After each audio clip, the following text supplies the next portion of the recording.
Okay. After knowing the classification of carbohydrates in the last session, now let us take an individual discussion of each classes.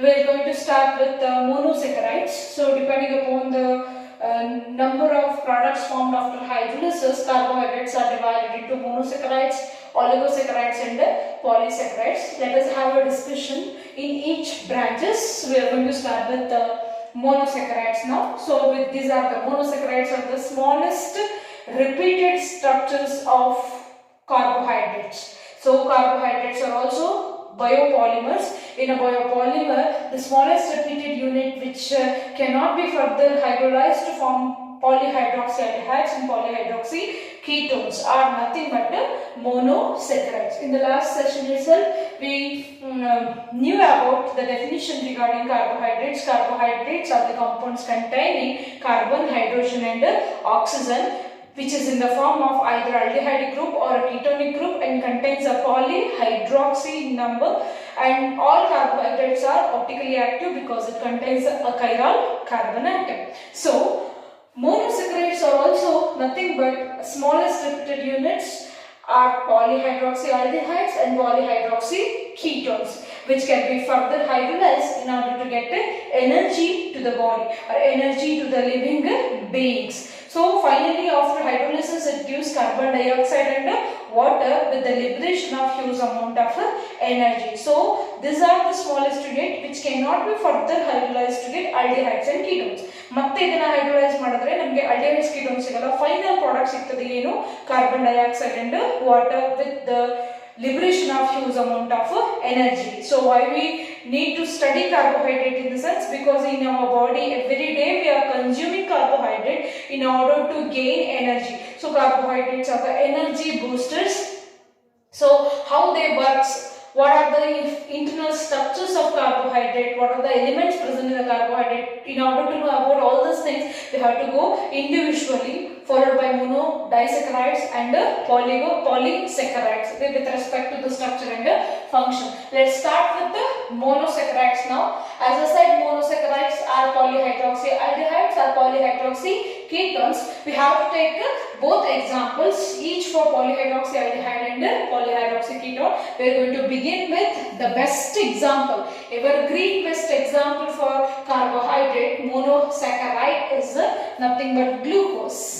A very famous name in our local language also, glucose ತುಂಬಾ repeated word ಇದು ನಮ್ಮ environment ನಾವು ಕೇಳ್ತಾನೆ ಇರ್ತೀವಿ, ನಮ್ಮ surroundings ಅಲ್ಲಿ ನೋಡ್ತಾನೆ ಇರ್ತೀವಿ. So one of the most essential component for the living beings as well as in a medical field etcetera. Glucose is one of the best example for monosaccharide. Glucose is nothing but polyhydroxyaldehyde. Glucose is also known as aldose. Polyhydroxyaldehyde. As I said, glucose contains aldehyde group. That's why it is said to be aldose. Since glucose with the molecular formula C6H12O6, glucose is also known as hexose. So these are all the classifications which is based on the number of carbon atom, based on the functional group we are going to divide. So monosaccharide like glucose is the best example for aldose since it contains aldehyde group. It is an example for hexose because it contains 6 carbon atom. Glucose also has one more name, famous name called grape sugar. Glucose is famous by the name called grape sugar. Why it is called so? Because glucose is present both in its free form as well as in the combined form in the nature. For example, ನಮ್ಮ ಅಕ್ಕಿ ಹಿಟ್ಟು, ಜೋಳದ ಹಿಟ್ಟು, ರಾಗಿ ಹಿಟ್ಟು ಅದರಲ್ಲೆಲ್ಲ starch ಅಂತ ಏನು ಕರಿತೀವಿ ನಾವು, ಸ್ಟಾರ್ಚ್ ಅಲ್ಲಿ ಗ್ಲೂಕೋಸ್ ಕಂಬೈನ್ಡ್ ಫಾರ್ಮ್ ಅಲ್ಲಿ ಇರುತ್ತೆ. Whereas in case of fruits like ripened grapes and other sweet fruits, ಅಲ್ಲಿ ಫ್ರೀ ಸ್ಟೇಟ್ ಅಲ್ಲಿ ನಮಗೆ ಗ್ಲೂಕೋಸ್ ಅವೈಲೇಬಲ್ ಆಗುತ್ತೆ. So glucose exists both in free form as well as in the combined form in the nature. In grapes, that too especially ripe grapes, ಹಣ್ಣಾಗಿರುವಂತಹ grapes ಅಲ್ಲಿ glucose content excess ಆಗಿರ್ತದೆ.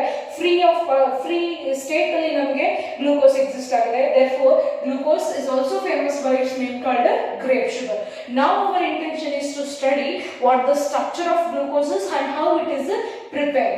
Let us see the preparation of glucose now. Preparation of glucose. As I said, glucose is an example for monosaccharide. So in order to get monosaccharide, we have to take polysaccharides. Polysaccharides in the sense it may be oligosaccharide or it may be a poly one. It should be reduced from the higher number. For example, glucose is one of the components present in a cane sugar that we already know, sucrose. Sucrose is a combination of glucose and fructose. So, in order to get glucose, we have to take sucrose now. Sucrose on hydrolysis, obviously we are going to get glucose and fructose. That's one of the method of preparation of glucose. Glucose can be prepared from sucrose. Inversion of cane sugar anta heli kuda navu ee reaction anna karitivi. Inversion of cane sugar. Inversion of cane sugar, or we can also call it as hydrolysis of sucrose. Sucrose with the molecular formula C12H22O11. This is cane sugar. Kabbin halu anta navenu extract ಮಾಡ್ತೀವಿ ಕಬ್ಬಿಂದ. That is nothing but a sucrose. Now ಮನೆಯಲ್ಲಿ use ಮಾಡುವಂತ ordinary sugar.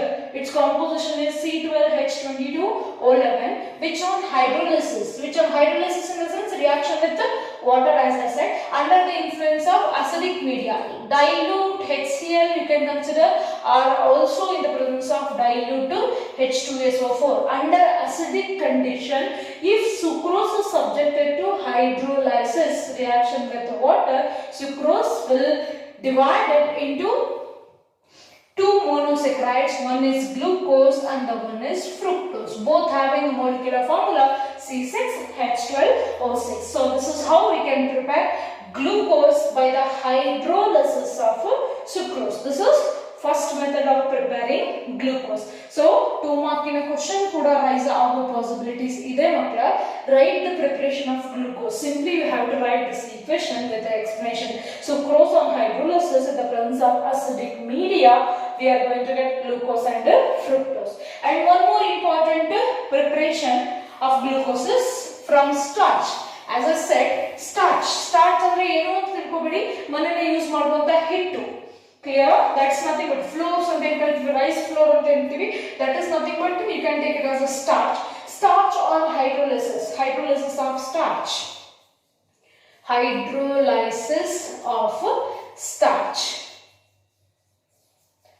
Starch is a polysaccharide. Polysaccharide in the sense it should contain a n number of molecules, so that the molecular formula of starch can be simplified as C6H10O5. C6H12O6 is the molecular formula of glucose. Out of C6H12O6, 1 oxygen and 2 hydrogen is eliminated out in the form of water, so that it contains, starch is a condensed, the dehydrated form of water. C6H10O5 is a general representation of a starch molecular formula. Polysaccharide molecular formula antanu tagobodu. Cellulose, glycogen, gum, these are all the polysaccharides can be expressed with the molecular formula like this only, C6H10O5 in n number. In n number, what it means? In n times. If n times of glucose molecules are joined together with the loss of water molecule, then we are going to get starch.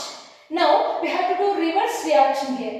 After starch reacting with the water, after disintegration of starch, definitely we are going to get glucose, a smallest component present in the starch.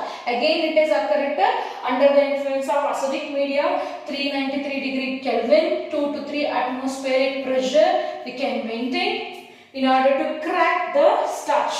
Starch on this integration with the water, it gives n number of glucose, because starch is completely made up of glucose, nothing else. It's a homopolysaccharide. Starch is full of n number of glucose. That's why doctor suggest ಮಾಡ್ತಾರಲ್ವಾ rice ಅನ್ನು ಜಾಸ್ತಿ ಊಟ ಮಾಡಬೇಡಿ ಅಂತ ಹೇಳಿ. ಯಾಕೆ? because of this reason, due to this reason. Why? Because it's full of glucose. For sugar patient it may affect some reason ಗೆ starch ಅನ್ನು avoid ಮಾಡಿ ಅಂತ ಹೇಳಿ ಕರೆಯೋದು. That's because of this, it contains, especially rice contains rich in glucose. That's why. So these are the two important methods of preparation of glucose. So glucose can be prepared by hydrolysis of disaccharides and polysaccharides. Yadana hydrolysis ಮಾಡಬೇಕು. And next is most important thing ನಾವೀಗ ಬಂದು ನಿಂತಿರೋದು after preparation. Now we have to directly move on to the structure elucidation of glucose. Already I wish to write the structure here. C6. We have C6 H12O6. This is what the open chain structure of glucose. You have to practice this, dears, as early as possible. Chapter ಮುಗಿಯೋದು ಒಳಗಡೆ perfect ಆಗಬೇಕು. H, OH, H and H. You have to write this like this only. ಯಾವುದೋ ಒಂದು position of OH ಅನ್ನು ಕೂಡ change ಮಾಡೋ ಹಾಗಿಲ್ಲ. ಯಾಕೆ change ಮಾಡಬಾರ್ದು ಅನ್ನೋದು ನಾನು ನಿಮ್ಗೆ ಹೇಳ್ತೀನಿ, ಎಕ್ಸ್ಪ್ಲೇನ್ ಮಾಡ್ತೀನಿ. 2 OH group starting from this, ಇದರಿಂದ 2 OH ಗ್ರೂಪ್ಸ್ ಈ ಕಡೆ ಇರಬೇಕು. CH2OH ಆದ್ಮೇಲೆ ನೆಕ್ಸ್ಟ್ ಈ ಕಡೆ ಒಂದು OH, ಇನ್ನೊಂದು OH, 5 OH ಗ್ರೂಪ್ಸ್ ಅನ್ನ ಅಲ್ಲಿ ಬರ್ತೀವಿ. So this is the open chain structure of glucoses. But ಈಗ ನಮಗೆ ಓಪನ್ ಚೈನ್ ಸ್ಟ್ರಕ್ಚರ್ ಗೊತ್ತಿದೆ, we can easily write the structure like this.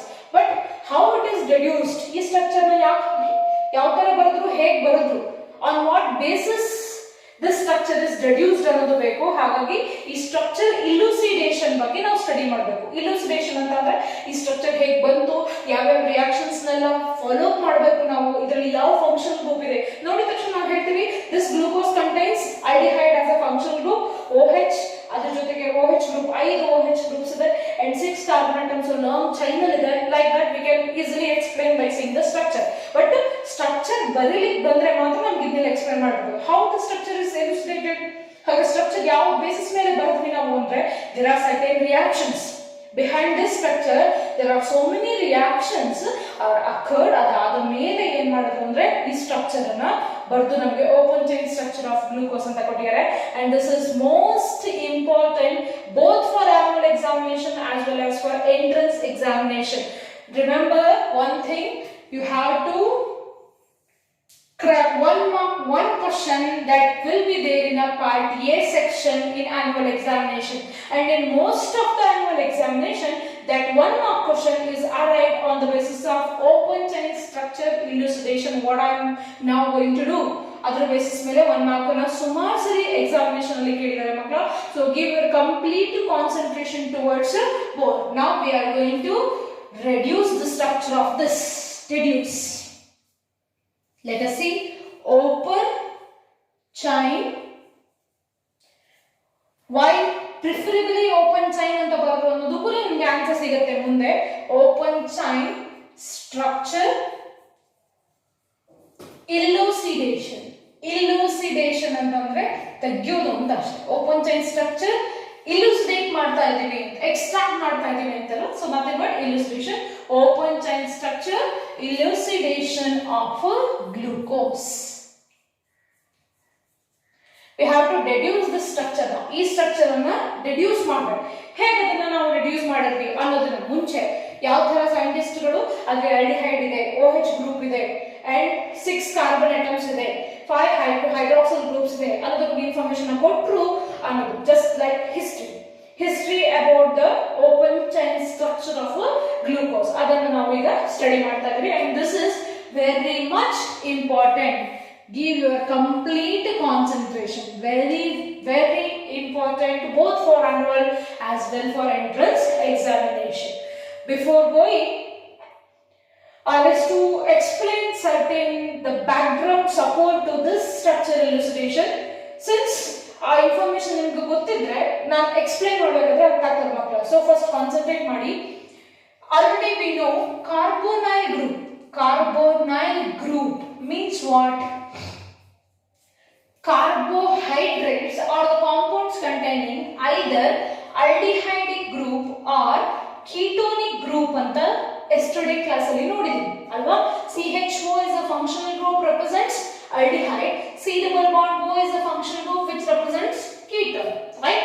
Carbohydrates ಅಂತಂದ್ರೆ it should contain aldehydic group or ketonic group. ಎರಡರಲ್ಲಿ ಒಂದು functional group ಇರಲೇಬೇಕು ಅನ್ನೋ ಸತ್ಯ ನಮಗೆ ಗೊತ್ತಿದೆ.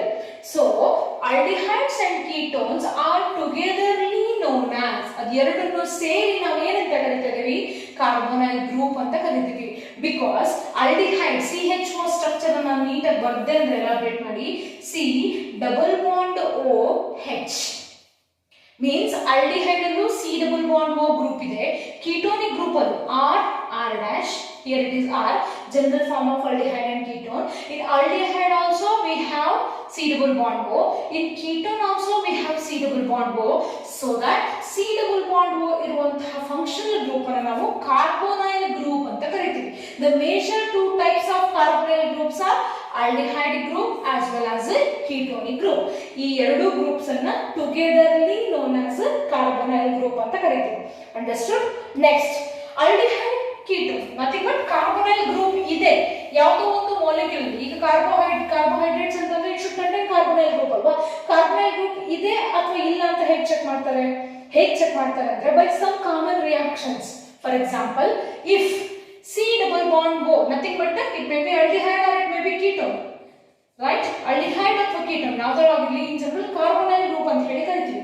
C double bond O group reacts with HCN, hydrogen cyanide. HCN ಜೊತೆ react ಆಗಿ obviously carbon carries positive, oxygen negative, here it is positive and negative due to electronegativity difference. Oppositely charges get attracts each other and double bond get converted into single bond. So ಏನಾಯ್ತು ಇಲ್ಲಿ, C double bond O ಇದ್ದು single bond O ಆಯ್ತು, single bond O minus ಇದೆ ಅಂದ್ರೆ it obviously it attracts what, it attracts H plus. So O ಇದ್ದು OH ಆಯ್ತು. Carbon ಮೇಲೆ positive ಇದೆ ಅಂತಂದ್ರೆ obviously it get attracted by Cn minus. ಹಾಗಾಗಿ HCN is going to attack on the double bond ಅಲ್ಲಿ attack ಆಗಿ C double bond O ಇದ್ದು CnOH ಆಗುತ್ತೆ. If a carbon containing both the Cn group as well as hydroxyl group on the same carbon atom, if a compound ಯಾವುದೋ ಒಂದು compound ಅಲ್ಲಿ carbon ಮೇಲೆ ಒಂದೇ carbon ಮೇಲೆ Cn ಮತ್ತೆ OH ಎರಡು ಅಟ್ಯಾಚ್ ಆಗಿದ್ರೆ such type of compound is known as HCN reacts with aldehyde or ketone carbonyl group.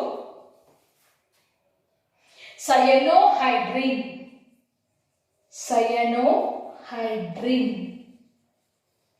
Why? Because very simple, cyano group is there, hydroxyl group is there. Cyanide ಇಂದ Cn ಅಂದ್ರೆ cyanide group ಇಂದ cyano ತಗೊಂಡಿದ್ರೆ, hydroxyl group ಇಂದ hydroxy ತಗೊಂಡು combine ಮಾಡಿದ್ರೆ cyanohydrines ಅಂತ ಹೇಳಿ ಕರೀತೀವಿ. ಯಾವಾಗ if a carbon containing both Cn and OH group together on same carbon atom, if a compound containing, so carbonyl group ಇದ್ದರೆ ಮಾತ್ರ ಅದು HCN ಜೊತೆಗೆ ರಿಯಾಕ್ಟ್ ಆಗುತ್ತೆ, ರಿಯಾಕ್ಟ್ ಆಗಿ ಏನು ಕೊಡುತ್ತೆ, cyanohydrine ಅನ್ನು ಕೊಡುತ್ತೆ. Note this point. And also C double bond O carbonyl group ಇದ್ದರೆ it should react with hydroxyl amine. Amine means NH2, hydroxyl means OH. Hydroxyl amine. If carbonyl compounds are there, functional group iddare, it should react with hydroxyl amine and corresponds to form ಏನು ಕೊಡುತ್ತೆ, ಇಲ್ಲಿಂದ H2. Can I write like this? H2n ಈ ತರ ಬರೀತೀನಿ, simply to show the elimination of what molecule. H2O eliminate ಆಗಿ we are going to get what, C double bond N OH. ಇದನ್ನ ನಾವು oximes ಅಂತ ಹೇಳಿ ಕರಿತೀವಿ. What it is? Oxime. Carbonyl group ಇದ್ದರೆ ಅದು ಆಲ್ಡಿಹೈಡ್ ಆಗಿರಬಹುದು ಅಥವಾ ಕೀಟೋನ್ ಆಗಿರಬಹುದು. ಕಾರ್ಬೋನೈಲ್ ಗ್ರೂಪ್ ಇದ್ರೆ it should react with hydroxyl amine to form a oxime. Simply ಏನು ನೆನಪಿಟ್ಕೊಳ್ತೀರಾ, if in our compound C double bond O either aldehyde or a ketone ಇದ್ದರೆ it should react with HCN and hydroxyl amine. ಎರಡರ ಜೊತೆಗೂ reaction show ಮಾಡಬೇಕು. and hydroxyl amine ಜೊತೆ react ಆದಾಗ it should give oxide and cyanohydrine ಜೊತೆ react, HCN ಜೊತೆ react ಆದಾಗ cyanohydrines ಅನ್ನು ಕೊಡುತ್ತೆ. so cyanohydrine and oximes are the final products whenever our carbonyl compound get reacts with the HCN, hydrogen cyanide and hydroxyl amine. Clear it is? So carbonyl compound ಇದ್ರೆ ಈ reaction ಆಗುತ್ತೆ. if carbonyl compound ಇಲ್ಲ ಅಂತಂದ್ರೆ we are not going to get a cyanohydrine and hydroxyl amine. Clear? ಇದು ಒಂದು point ನೀವು ನೆನಪಿಟ್ಕೋಬೇಕು. and one more point is aldehyde ketone ಎರಡಿದೆ ನಮ್ಮ ಹತ್ರ, aldehyde and ಕೀಟೋನ್. ಎರಡನ್ನೂ ನಾವು ಏನಂತ ಕಂಡುಹಿಡಿತೀವಿ, ಕಾರ್ಬೋನೈಲ್ ಗ್ರೂಪ್ ಇದೆಯೋ ಇಲ್ಲೋ ಅಂತ ಚೆಕ್ ಮಾಡೋದ್ರ ಮೂಲಕ ಆಲ್ಡಿಹೈಡ್ ಅಂಡ್ ಕೀಟೋನ್ ಪ್ರೆಸೆಂಟ್ ಇದೆ ಅಂತ ಕಂಡುಹಿಡಿತೀವಿ. Next we have to distinguish. Carbonyl group ಇದೆ ಅಂತ ಗೊತ್ತಾದ್ಮೇಲೆ whether it is aldehyde and ketone ಅಂತ ಹೇಗೆ ಫೈಂಡ್ ಔಟ್ ಮಾಡೋದು, ಇದೆರಡರಲ್ಲಿ ಯಾವುದು ಅಂತ ಹೇಗೆ ಫೈಂಡ್ ಔಟ್ ಮಾಡೋದು. ಸೊ ಅದಕ್ಕೆ we have to do aldehyde and ketone ಯಾವುದಾದ್ರೂ ಆಗಿದೆ ಆ ಕಾಂಪೌಂಡ್ ಆಕ್ಸಿಡೇಷನ್ಗೆ ಸಬ್ಜೆಕ್ಟ್ ಮಾಡೋದು. ಎಂತ oxidation? Under the influence of mild oxidising agent. Mild oxidising agent ಜೊತೆಗೆ ರಿಯಾಕ್ಟ್ ಮಾಡೋದು. Like bromine water, Tollens reagent, ಫೆಲಿಂಗ್ solution, ಇದೆಲ್ಲ mild oxidising agent. Mild oxidising agent ಜೊತೆಗೆ ನಾವು ರಿಯಾಕ್ಟ್ ಮಾಡಿದ್ರೆ aldehydes are going to convert, CH2 ಅಂತ ಏನಿದೆ, aldehyde are going to convert to form carboxylic acid. aldehydes oxidation ಆಗುತ್ತೆ. But ketones does not shows any reaction, no reaction. ketones mild oxidizing agent ಜೊತೆಗೆ reaction ಅನ್ನ ಮಾಡಲ್ಲ. Because ketone ಅಲ್ಲಿ C double bond O group R ಮತ್ತೆ R dash ಮಧ್ಯಕ್ಕಿದೆ. So middle of the chain ಅಲ್ಲಿ ಬರುತ್ತೆ ketone. ಹಾಗಾಗಿ ketone is not easily undergoes oxidation. It requires a strong oxidizing agent in order to convert it into corresponding carboxylic acid. But however, the aldehydes, either it may be a mild oxidizing agent or it may be strong, it will easily undergo oxidation to form carboxylic acid. So this is how we can distinguish whether the carbonyl group is aldehyde or ketone. Andre compound alli carbonyl group ಇದೆಯೋ ಇಲ್ಲವೋ ಅಂತ check ಮಾಡಲಿಕ್ಕೆ we have separate reactions called reaction with HCl, reaction with hydroxyl amine, like this. ಈ ಎರಡು reactions ಇಂದ carbonyl group ಇದೆಯೋ ಇಲ್ಲವೋ ಅಂತ ಗೊತ್ತಾಗುತ್ತೆ. If carbonyl group is present, then whether the carbonyl group is aldehyde or ketone ಅಂತ check ಮಾಡಬೇಕು ಅಂದ್ರೆ we have to go for the oxidation reaction. That too under mild oxidation. Strong oxidation ಮಾಡಿಬಿಟ್ರೆ ಎರಡು oxidation ಆಗುತ್ತೆ, ಎರಡು carboxylic acid ಅನ್ನು ಕೊಡುತ್ತೆ. But we have to go for the mild oxidation. Under mild oxidation, aldehyde only shows reaction and aldehyde only converted into carboxylic acid, but the ketones does not show any reaction because of its stability.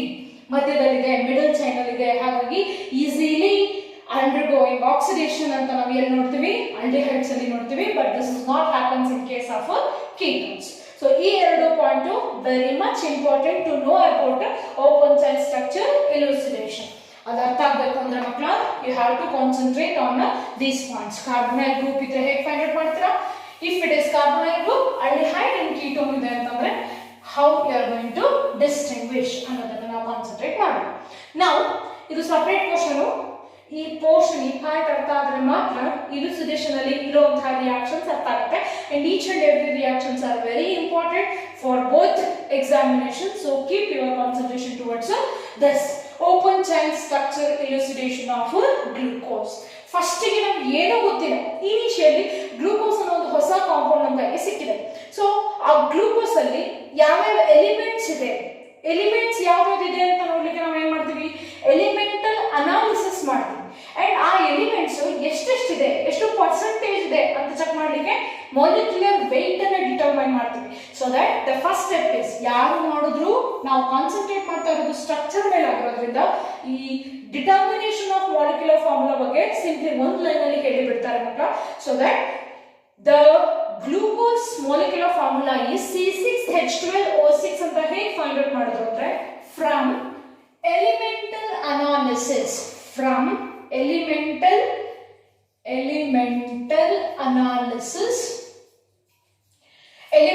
analysis ಇಂದ ಏನು ಸಿಗುತ್ತೆ ನಮಗೆ, ಯಾವ elements ಇದೆ ಅನ್ನೋದು ಸಿಗುತ್ತೆ. and molecular weight determination, molecular weight determination.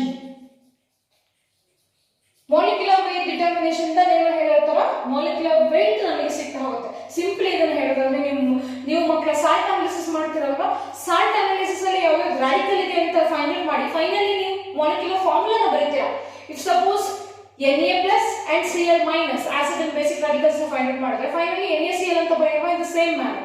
Salt analysis ಅದೇ ತರ ಇಲ್ಲಿ ನಾವು ಮಾಡ್ತಾ ಇರೋದು ಎಲಿಮೆಂಟ್ ಅನಾಲಿಸಿಸ್ ಮಾಡಿ ಅದರ weight determination ನ ಮಾಡಿದ್ರೆ we are going to get simply titration through ನಾವು ಏನು ಮಾಡ್ತೀವಿ, ಪರ್ಸೆಂಟೇಜ್ ನ ಡಿಟರ್ಮೈನ್ ಮಾಡ್ತೀವಿ. ಇಲ್ಲೂ ಕೂಡ ನಾವು percentage, just like titration and salt analysis. What you are doing in the same manner, elemental analysis and molecular weight determination determines the molecular formula of glucose. ಈ ಎರಡು ಅನಾಲಿಸಿಸ್ ಇಂದ ನಾವೇನು ಕನ್ಕ್ಲೂಷನ್ ಬರ್ತೀವಿ, molecular formula of glucose is equal to C6H12O6. molecular formula ಹೇಗೆ ಬಂತು ಅನ್ನೋದ್ರ ಬಗ್ಗೆ ಹೇಳ್ಕೊಡ್ತಾ ಇಲ್ಲ, ಇಲ್ಲಿ ನಾವು ಸ್ಟ್ರಕ್ಚರ್ ಬಗ್ಗೆ ಕಾನ್ಸಂಟ್ರೇಟ್ ಮಾಡ್ತಾ ಇದ್ವಿ. ಹಾಗಾಗಿ ಒಂದೇ ಒಂದು ಸೆಂಟೆನ್ಸ್ ಅಲ್ಲಿ molecular formula of glucose is C6H12O6 ಅಂತ ಬರ್ದ್ಬಿಟ್ವಿ. ಬಟ್ ಇದ್ರ ಹಿಂದೆ ಇಷ್ಟೇ ದೊಡ್ಡ ಹಿಸ್ಟ್ರಿ ಇದೆ.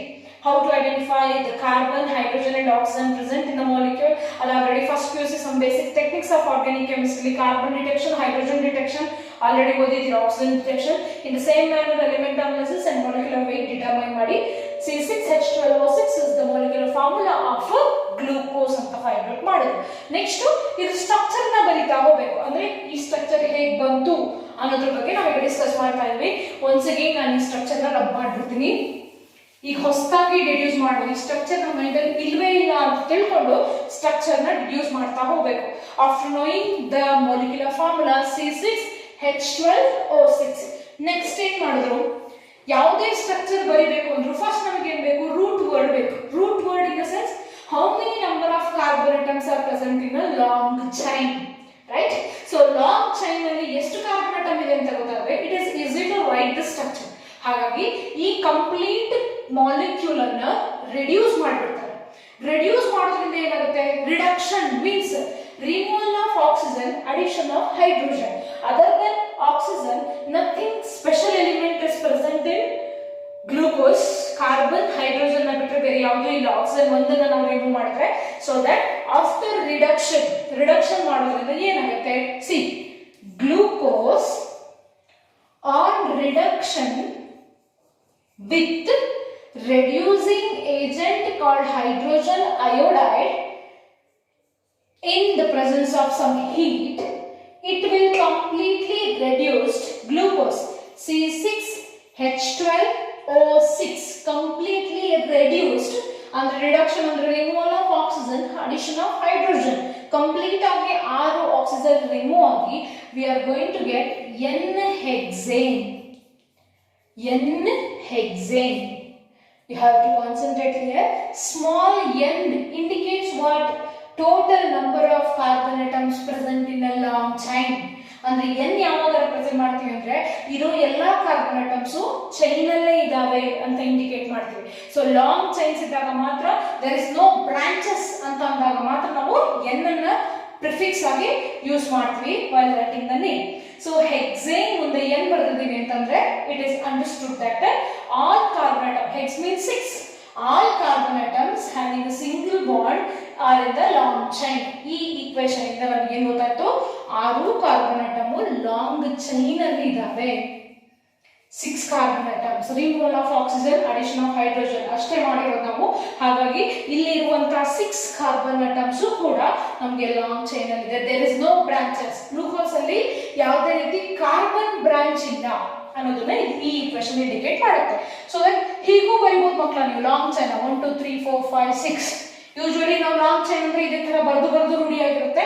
ಜಸ್ಟ್ ಬೈ ಪ್ರಾಕ್ಟೀಸ್ ಚೇಂಜ್ ಮಾಡ್ಲಿಕ್ಕೋಸ್ಕರ ನಾವು ಏನ್ ಮಾಡಿದ್ವಿ, ಹಿಂಗ್ ಉದ್ದ ಪಡ್ಕೊಂಡಿದೀವಿ ಅಷ್ಟೇ. ಏನೂ ಡಿಫ್ರೆನ್ಸ್ ಇಲ್ಲ. ಬಟ್ ಎಲ್ಲರೂ ಕಲಿಬೇಕಾದ್ರೆ ಇದೇ ಮೆಥಡ್ ಅನ್ನ ಫಾಲೋ ಮಾಡಿರೋದ್ರಿಂದ ನಾವು ಇದೇ ಮೆಥಡ್ ಅನ್ನ ಫಾಲೋ ಮಾಡ್ತಾ ಇದ್ದೀವಿ.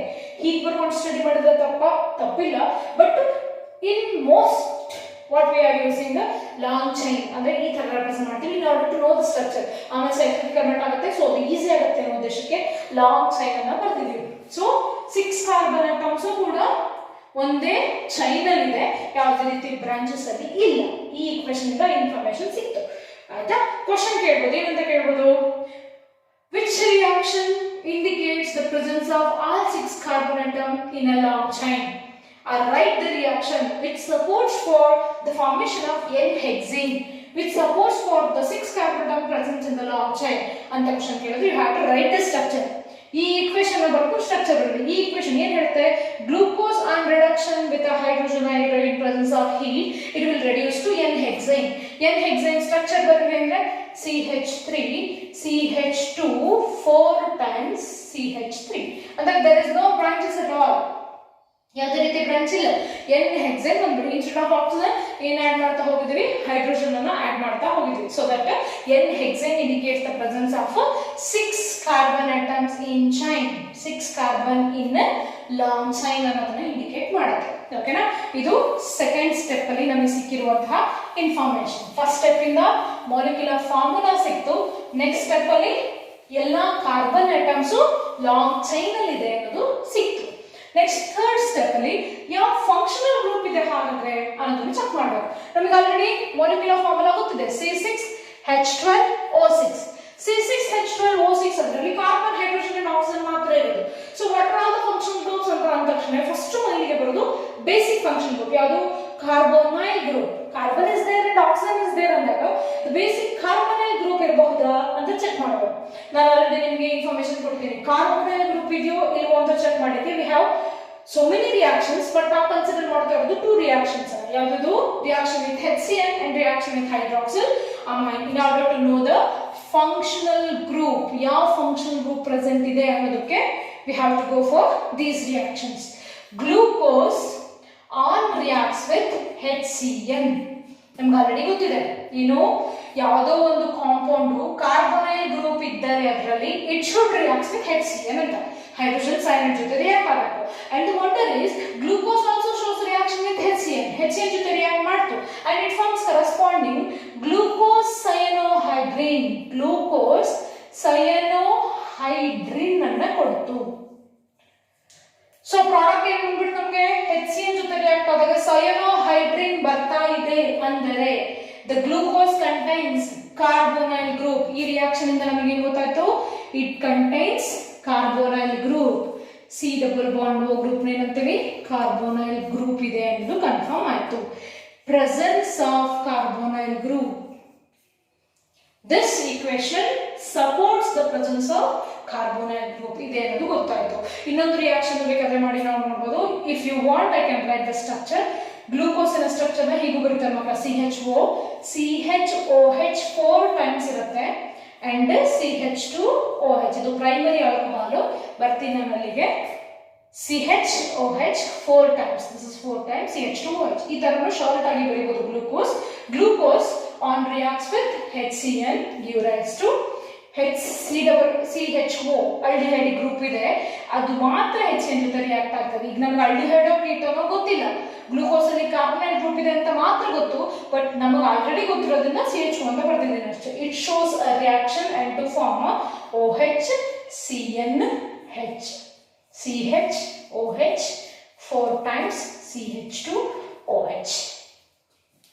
So glucose on reacts with HCl give rise to glucose cyanohydrin. This is the structure of glucose cyanohydrin.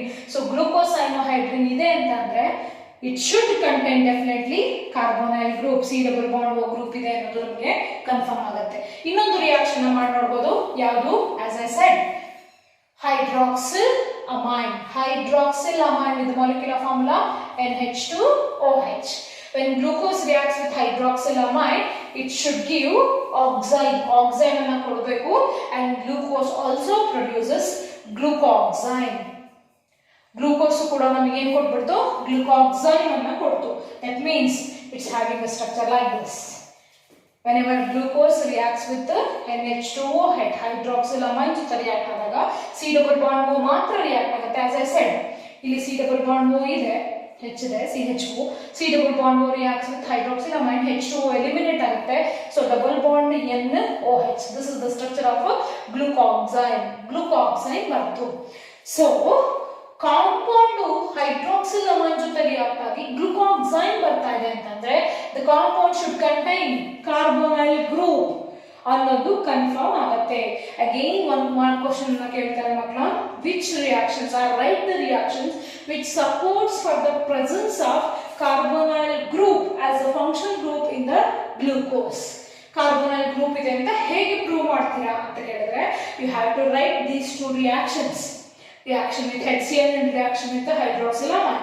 Glucose on reacts with HCl give rise to glucose cyanohydrin, and glucose reacts with hydroxyl amine gives us a glucoxide. So cyanohydrin and glucoxides indicates the presence of carbonyl group in the glucose ಅಂತ ಹೇಳಿ ಬರೆದ್ರೆ complete you are going to get marks. And ಈ question ಕೂಡ ತುಂಬಾನೇ repeat ಆಗಿರುವಂತಹ question, ನೆನಪಲ್ಲಿ ಇರಲಿ.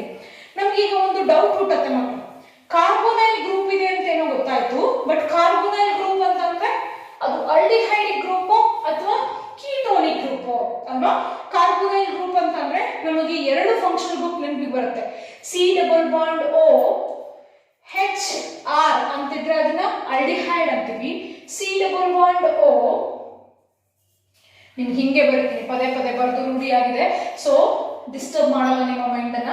C+O HR ಅಂತ ಬರೆದ್ರೆ ಆಲ್ಡಿಹೈಡ್ ಅಂತ ಕರೀತಾರೆ. C+O R ಡ್ಯಾಶ್ ಅಂತ ಬಂದ್ರೆ ಕೀಟೋ ಅಂತೀವಿ. ಎರಡರಲ್ಲೂ ಕಾಮನ್ ಆಗಿರೋದು C+O, ರೈಟ್? ಅದಕ್ಕೆ ಈ ಎರಡು ಕಾಂಪೌಂಡ್ಸ್ ಅನ್ನ aldehyde general formula it is and this is ketonic general formula, ಎರಡರಲ್ಲೂ ಕಾರ್ಬೊನೈಲ್ ಗ್ರೂಪ್ ಇದೆ. ಹಾಗಾದ್ರೆ ಕಾರ್ಬೊನೈಲ್ ಗ್ರೂಪ್ ಇದೆ ಅಂತ ಗೊತ್ತಾಗಿದೆ ನಮಗೆ. That carbonyl group is whether aldehyde or ketone. How to distinguish this? ಹೇಗೆ ಡಿಸ್ಟಿಂಗ್ವಿಶ್ ಮಾಡ್ತೀರಾ? ಅಗೇನ್ ನಿಮ್ಮ ಪ್ರೀವಿಯಸ್ ಮೆಮೊರಿನ ನೆನಪು ಮಾಡ್ಕೊಳ್ರಿ. To distinguish these two, we have a wonderful thing called oxidation. ಅದು ಎಲ್ಲಿ? mild oxidation. Under the influence of mild oxidizing agent, if both aldehydes and ketones are subjected to oxidation, only aldehyde shows reaction but not the ketone. Ketone reaction na show ಮಾಡಲ್ಲ. Aldehydes undergoes oxidation to form carboxylic acid. So ನೋಡೋಣ ಹಾಗಾದ್ರೆ glucose ಅನ್ನ mild oxidation state ಗೆ subject ಮಾಡಿದಾಗ ಏನಾಗುತ್ತೆ? That's our fourth point. ನಮ್ಗೆ ಈಗ already ಕಾರ್ಬೊನೈಲ್ group ಇದೆ ಗೊತ್ತಿದೆ, ಬಟ್ ಕಾರ್ಬೊನೈಲ್ ನಾನು ಇಂಡಿಕೇಟ್ ಮಾಡಿಲ್ಲ. ಯಾಕೆ ಮಾಡಿಲ್ಲ? ಅದು ಆಲ್ಡಿಹೈಡ್ ಕೀಟೋನ್ ಗೊತ್ತಿಲ್ಲ ನನಗೆ. That's why next distinguishing between aldehydes and ketones ಏನ್ ಮಾಡ್ತಾ ಇದೀವಿ? Glucose are subjected to mild oxidation. Glucose are subjected to mild oxidation under the influence of mild oxidizing agent called bromine water. ನಾವು ಇಲ್ಲಿ consider ಮಾಡ್ತಾ ಇರೋದು bromine water as a mild oxidizing agent. Under mild oxidizing agent bromine water, glucose are subjected to oxidation. Glucose ಅಲ್ಲಿ ketone ಇದ್ರೆ reaction ಆಗಬಾರ್ದು, aldehyde ಇದ್ರೆ reaction ಆಗಬೇಕು. And the wonder is glucose shows reaction and glucose get converted into corresponding gluconic acid. ನಮಗೆ ಏನು ಕೊಡ್ತಾ ಇದೆ? gluconic acid ಕೊಟ್ಟು. That means ಸ್ಟ್ರಕ್ಚರಲಿ ಬರೆಯೋದಾದ್ರೆ ಈಕ್ವೇಷನ್ ಬರೆಯೋದಾದ್ರೆ CHOH 4 times CH2OH. This is once again the representation of glucose again, ಬೇರೆ ಏನು ಇಲ್ಲ. Subjected to oxidation in the presence of bromine water give rise to aldehyde group ಮಾತ್ರ change ಆಗುತ್ತೆ. ಈ ಶುದ್ಧವಾದ structure ಹೇಗಪ್ಪ ಬರೀಬೇಕು ಅಂತ ಟೆನ್ಷನ್ ಆಗ್ಲಿಕ್ಕೆ ಹೋಗ್ಬೇಡ್ರಿ. ಒಂದ್ಸರಿ ಪ್ರಾಕ್ಟೀಸ್ ಮಾಡಿ, ಕಾನ್ಸಂಟ್ರೇಟ್ ಮಾಡಿ, ಆಟೋಮೆಟಿಕ್ ಆಗಿ ನೀವೇ ಬರಿತಾ ಹೋಗ್ತೀರಿ. Nothing is there. CH2OH 4 times CHO ಮಾತ್ರ ಚೇಂಜ್ ಮಾಡ್ತಾ ಇದ್ದೀನಿ ನಾನು. CHO get oxidized to form COOH. COOH CHOH 4 times CH2OH. This is nothing but gluconic acid. Onic acid, gluconic acid. Finally acid ಇಂದ ಎಂಡ್ ಆಗ್ತಾ ಇದೆ ಅಂದ್ರೆ ಅಲ್ಲಿ ಕಾರ್ಬಾಕ್ಸಿಲಿಕ್ ಗ್ರೂಪ್ ಇದೆ ಅಂತ ಗೊತ್ತಾಯ್ತು. ಆಲ್ಡಿಹೈಡ್ ಮಾತ್ರ ಮೈಲ್ಡ್ ಆಕ್ಸಿಡೇಷನ್ ಇದ್ರು, ಸ್ಟ್ರಾಂಗ್ ಆಕ್ಸಿಡೇಷನ್ ಇದ್ರು ಈಸಿಯಾಗಿ ಏನಾಗಿ ಕನ್ವರ್ಟ್ ಆಗುತ್ತೆ? ಗ್ಲುಕೋನಿಕ್ ಆಸಿಡ್ ಆಗಿ ಕನ್ವರ್ಟ್ ಆಗುತ್ತೆ. ಸೊ ಗ್ಲೂಕೋಸ್ ಗ್ಲುಕೋನಿಕ್ ಆಸಿಡ್ ಆಗ್ತಾ ಇದೆ ಅಂದ್ರೆ you can confirm that carbonyl group is always ಏನಾಗಿರಲೇಬೇಕು? ಆಲ್ಡಿಹೈಡ್ ಆಗಿರಲೇಬೇಕು. ಆಲ್ಡಿಹೈಡ್ ಗ್ರೂಪೇ ಇದೆ ಗ್ಲೂಕೋಸ್ ಅಲ್ಲಿ, ಆಲ್ಡಿಹೈಡ್ ಗ್ರೂಪ್ ಪ್ರೆಸೆಂಟ್ ಇದೆ ಅನ್ನೋದು ಗೊತ್ತಾಯ್ತು COH ಬಂದಿರೋದ್ರಿಂದ. ಆಲ್ಡಿಹೈಡ್ ಗ್ರೂಪ್ ಎಲ್ಲಿರುತ್ತೆ? That the second point. Middle of the chain ಇರುತ್ತೋ, ಎಂಡ್ ಅಲ್ಲಿ ಇರುತ್ತೋ? ನೋಡಿ, ಆಲ್ಡಿಹೈಡ್ ಅಂದ್ರೆ C+O H ಅಂತೂ ಇರಲೇಬೇಕು. Carbon valency 4. Out of 4 valency 2 valency oxygen ಜೊತೆಗೆ 1 ವೇಲೆನ್ಸಿ ಹೈಡ್ರೋಜನ್ ಜೊತೆಗೆ ಸ್ಯಾಟಿಸ್ಫೈ ಆಗಿದೆ ಅಂದ್ರೆ ಇನ್ನು ಉಳ್ಕೊಂಡಿರೋದು ಒಂದೇ ವೇಲೆನ್ಸಿ. ಆ ಒಂದು ವೇಲೆನ್ಸಿಗೆ ನಾನು R ಅಂತ ಹಾಕಿದ್ರೆ ಇದು ಎಷ್ಟೇ ಉದ್ದ ಚೈನ್ ಆದ್ರೂ ಕೂಡ aldehyde should be present at the end of the chain. ಚೈನಿನ ಎಂಡಿಗೆ ಇರುತ್ತೆ ವಿನಃ ಮಿಡಲ್ ಆಫ್ ದ ಚೈನ್ಗೆ ಬರಲ್ಲ. ಹಾಗಾಗಿ ಎಂಡ್ ಆಫ್ ದ ಚೈನ್ಗೆ ಬರಿಬೇಕು ನಾನು. ಐದರ್ ಕೆಳಗೆ ಬರಿಬಹುದು ಅಥವಾ ಮೇಲ್ ಬರಿಬಹುದು. Since aldehydes having high reactivity, ಅದರ ಪ್ರಿಯಾರಿಟಿ ಜಾಸ್ತಿ ಇರೋದ್ರಿಂದ ಅದನ್ನ ಇಂಡಿಕೇಟ್ ಮಾಡ್ಲಿಕ್ಕೆ ನಾನು ಏನ್ ಮಾಡ್ತೀನಿ? CHO ನ ಮೇಲ್ಗಡೆ ಬರಿತೀನಿ. ಫಸ್ಟ್ ಕಾರ್ಬನ್ ಅಂತ ಇಂಡಿಕೇಟ್ ಮಾಡಲಿಕ್ಕೆ CHO ಗ್ರೂಪ್ ಅನ್ನ ಮೇಲ್ಗಡೆ ಬರುತ್ತೆ. ಹಾಗಾಗಿ ಗ್ಲೂಕೋಸ್ ಅಲ್ಲಿ 6 ಕಾರ್ಬನ್ ಅಟಮ್ ಚೈನ್ ಅಲ್ಲಿ ಇದೆ. ಆ ಆರ್ ಕಾರ್ಬನ್ ಅಲ್ಲಿ ಒಂದು ಕಾರ್ಬನ್ ಅಟಮು ಆಲ್ಡಿಹೈಡ್ ಗ್ರೂಪ್ ಅನ್ನು ಹೊಂದಿದೆ. ಅದನ್ನ ನಾವು ಯಾವ ತರ ಇಂಡಿಕೇಟ್ ಮಾಡಬಹುದು, like this we can able to write aldehyde group ಇದೆ ಅಂತ ಗೊತ್ತಾಯ್ತು. ಯಾವ ರಿಯಾಕ್ಷನ್ ಇಂದ, glucose on subject with mild oxidising agent called bromine water. Next ಈಗ ಕಾರ್ಬೊನೈಲ್ ಗ್ರೂಪ್ ಇದೆ ಅಂತ ಗೊತ್ತಾಯ್ತು. ಅಂಡ್ ಫೈನಲಿ ನಾವು ಫಂಕ್ಷನ್ ಗ್ರೂಪ್ ಫೈಂಡ್ ಔಟ್ ಮಾಡಿದ್ವಿ. 6 ಕಾರ್ಬನ್ಗೆ 6 ಕಾರ್ಬನ್ ಅನ್ನು ನಾವು ಬರೆದು ಬಿಟ್ಟಿದೀವಿ ಈಗ ಆಲ್ರೆಡಿ. ಅಂಡ್ ಒಂದು ಹೈಡ್ರೋಜನ್ ಅನ್ನ ಲೆಸ್ ಮಾಡಿ ಒಂದು ಹೈಡ್ರೋಜನ್ ಬರೆದಿದ್ದೀವಿ, ಒಂದು ಆಕ್ಸಿಜನ್ ಬರೆದಿದ್ದೀವಿ.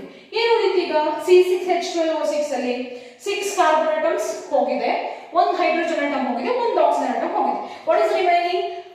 5 ಆಕ್ಸಿಜನ್ ಅಟಮ್ಸ್ ಇದೆ ಅಂಡ್ 11 ಹೈಡ್ರೋಜನ್ ಅಟಮ್ಸ್ ಇದೆ ಅಲ್ವಾ.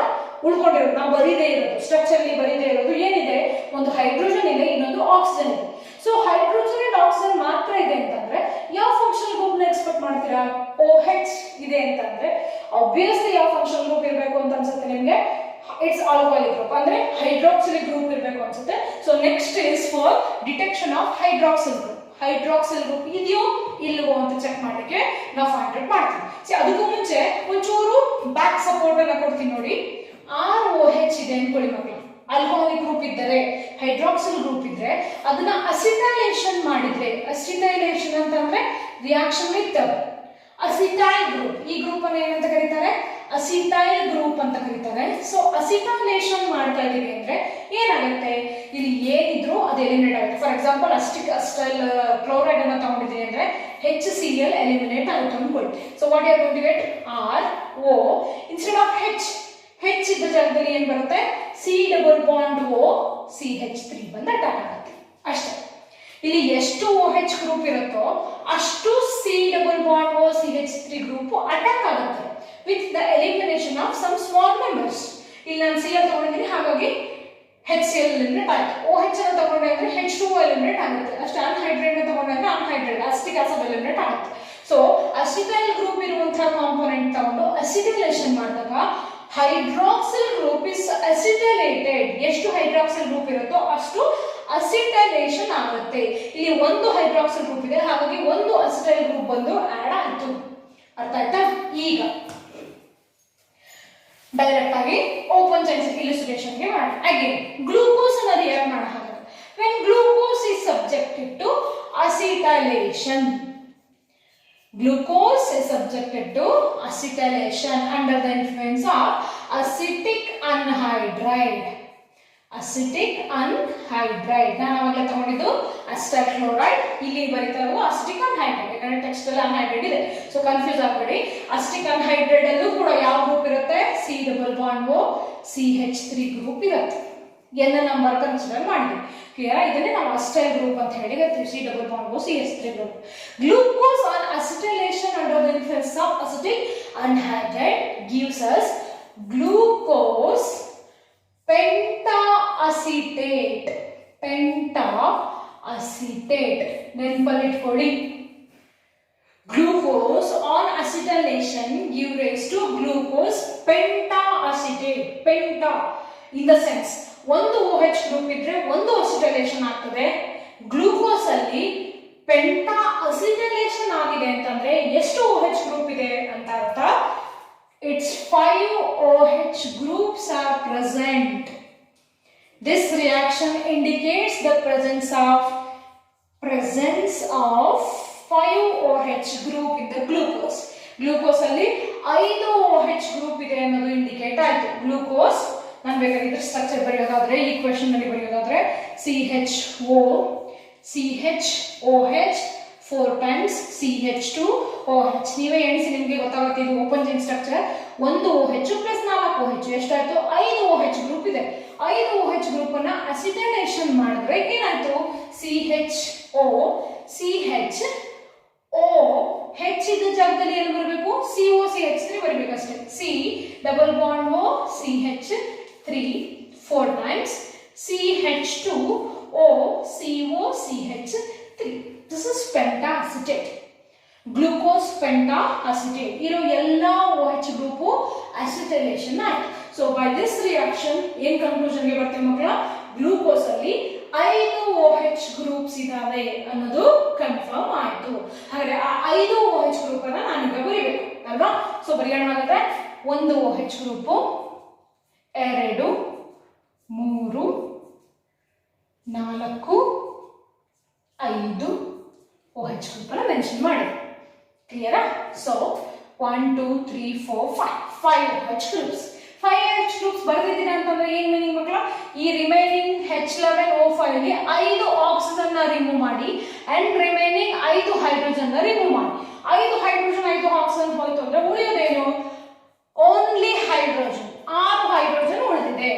ಹೈಡ್ರೋಜನ್ ಮಾತ್ರ ಇಲ್ಲಿ ಚೈನ್ ಅಲ್ಲಿ ಅಂತಂದ್ರೆ ನಮಗೆ ಗೊತ್ತು, obviously hydrogen is used to satisfy the valency of the carbon atom. So carbon valency na satisfy ಮಾಡಲಿಕ್ಕೆ ಅದನ್ನ ಯೂಸ್ ಮಾಡ್ತೀವಿ. It's nothing else in the formation of a functional group. ಯಾವುದೇ ರೀತಿ functional group ಅಲ್ಲಿ ಅದು ಇನ್ವಾಲ್ವ್ ಆಗೋದಿಲ್ಲ ಅಂತ formation. ಹಾಗಾಗಿ ಕಾರ್ಬನ್ ವೇಲೆನ್ಸಿ ಚೆಕ್ ಮಾಡೋಣ. ಕಾರ್ಬನ್ ವೇಲೆನ್ಸಿ ನೋಡ್ತಾ ಹೋದ್ರೆ ಆಲ್ಡಿಹೈಡ್ ಸ್ಯಾಟಿಸ್ಫೈ ಆಗೋಗಿದೆ ಆಲ್ರೆಡಿ. ಈ ಕಾರ್ಬನ್ 1 2 3 ಇನ್ನೂ ಸ್ಯಾಟಿಸ್ಫೈ ಆಗಬೇಕು. ಸೊ 1 ಹೈಡ್ರೋಜನ್ ನ ಕೊಟ್ಟೆ. ಇಲ್ಲೂ ಕೂಡ 1 2 3 one more is needed. 1 2 3 here. Here also one more is needed. Only 2 bonds are there. So remaining 2 bonds should satisfied by hydrogen. Yes, hydrogen ಹಾಕ್ತೆ ಜಾಸ್ತಿ ಹಾಕಬಾರ್ದು. ಮತ್ತೆ ಇರೋದು ಬರೀ 6 hydrogen. That means that 1 2 3 4 5 6. Obviously, so 6 hydrogen atoms. 6 hydrogen atoms are involved in the valency satisfaction in open chain structure of glucose. So this is what the open chain structure of glucose. ಈ glucose structure ಅಲ್ಲಿ 5 OH group ಇದೆ ಅಂತ ಹೇಳಿ ನೀವು ಹೇಗೆ find out ಮಾಡ್ತೀರಾ? It contains 5 OH groups. ಅಂದ್ರೆ ಹೇಗೆ ಫೈಂಡ್ ಔಟ್ ಮಾಡ್ತೀರಾ ಅಂದ್ರೆ just by acetylation under the influence of acetic anhydride it gives glucose pentacetate ಅನ್ನೋದು ಗೊತ್ತಾಯ್ತು ಅಲ್ವಾ.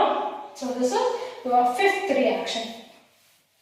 And next is ಹೇಗೆ ಮಕ್ಕಳ 6th ಒಂದು ರಿಯಾಕ್ಷನ್ ರಿಮೈನಿಂಗ್ ಇದೆ ಇಲ್ಲಿ. ಕೀಟೋನ್ಸ್ ಯಾವ ರೀತಿ ಈಸಿಯಾಗಿ ಆಕ್ಸಿಡೇಷನ್ ಆಗೋದಿಲ್ವೋ in the manner secondary alcohols ಕೂಡ ಆಕ್ಸಿಡೇಷನ್ ಆದಾಗ ಕೀಟೋನ್ಸ್ ಅನ್ನು ಕೊಡುತ್ತೆ, ಫಾಲೋಡ್ ಬೈ ಕಾರ್ಬಾಕ್ಸಿಲಿಕ್ ಆಸಿಡ್ಸ್ ಅನ್ನು ಕೊಡುತ್ತೆ. ಇಲ್ಲಿ secondary alcohols and primary alcohols. Primary alcohols on oxidation give rise to aldehydes. Aldehydes on oxidation give rise to carboxylic acid. But secondary alcohols will not easily undergo oxidation, but oxidation ಆದಾಗ ketone ಅನ್ನು ಕೊಡುತ್ತೆ. ಕ್ಲಿಯರಾ? So secondary oxidation ಈಸಿಯಾಗಿ oxidation ಆಗಲ್ಲ. Ketone ಮತ್ತೆ further hydrolysis ಮಾಡಬೇಕು ಅಂದ್ರೆ we need a strong oxidising agent. ಇಲ್ಲಿ secondary alcohol and primary alcohol ಇದಾವೆ, ಅದನ್ನ ನಾವು ರೆಪ್ರೆಸೆಂಟ್ ಮಾಡಬೇಕು, ಅದನ್ನ ನಾವು ಫೈಂಡ್ ಔಟ್ ಮಾಡಬೇಕು. ಸೆಕೆಂಡರಿ ಆಲ್ಕೋಹಾಲ್ಸ್ ಎಷ್ಟಿದೆ? ಸೆಕೆಂಡರಿ ಅಂತಂದ್ರೆ OH group attached to that carbon which is having one more friend ಅಂತಂದ್ರೆ primary. The carbon having 2 more friends ಅಂತಂದ್ರೆ ಸೆಕೆಂಡರಿ. ನೋಡಿ ಇಲ್ಲಿ ಈ OH ಗ್ರೂಪ್ ಅಟ್ಯಾಚ್ ಆಗಿರೋ ಕಾರ್ಬನ್ ಮತ್ತೆ ಒಂದು ಕಾರ್ಬನ್ ಜೊತೆಗೆ ಮಾತ್ರ ಬಾಂಡ್ ಅನ್ನು ಫಾರ್ಮೇಷನ್ ಮಾಡಿದೆ. ಹಾಗಾಗಿ ಈ ಕಾರ್ಬನ್ ಅನ್ನ ಪ್ರೈಮರಿ ಕಾರ್ಬನ್ ಅಂತ ಹೇಳಿ ಕರೀತೀವಿ. ಕ್ಲಿಯರಾ? ಅದೇ ಈ OH ಗ್ರೂಪ್ ಅಟ್ಯಾಚ್ ಆಗಿರುವಂತಹ ಕಾರ್ಬನ್ ಎಷ್ಟು ಮತ್ತೆ ಕಾರ್ಬನ್ ಜೊತೆಗೆ ಅಟ್ಯಾಚ್ ಆಗಿದೆ? ಈ ಕಡೆ ಒಂದು ಕಾರ್ಬನ್ ಇದೆ, ಈ ಕಡೆ ಒಂದು ಕಾರ್ಬನ್ ಇದೆ. ಹಾಗಾಗಿ ಇದನ್ನ ನಾವು ಸೆಕೆಂಡರಿ ಅಂತ ಹೇಳಿ ಕರಿತೀವಿ. ಕ್ಲಿಯರಾ? ಈ OH ಗ್ರೂಪ್ ಅಟ್ಯಾಚ್ ಆಗಿರುವಂತಹ ಕಾರ್ಬನ್ ಮತ್ತೆ 3 ಕಾರ್ಬನ್ ಜೊತೆಗೆ ಅಟ್ಯಾಚ್ ಆಗಿದ್ರೆ ಅದನ್ನ ನಾವೇನಂತೀವಿ? ಟರ್ಚರಿ ಕಾರ್ಬನ್ ಅಂತೀವಿ. ಬಟ್ ಇಲ್ಲಿ ಎಲ್ಲೂ ಟರ್ಚರಿ ಕಾರ್ಬನ್ ಅಟಮ್ ಇಲ್ಲ. ನಮಗೆ ಏನಿದೆ? ಓನ್ಲಿ ಪ್ರೈಮರಿ ಇದೆ, ಸೆಕೆಂಡರಿ ಇದೆ. ಈ OH ಅನ್ನು ಕೂಡ ನೀವು ಚೆಕ್ ಮಾಡಿ ನೋಡಿ.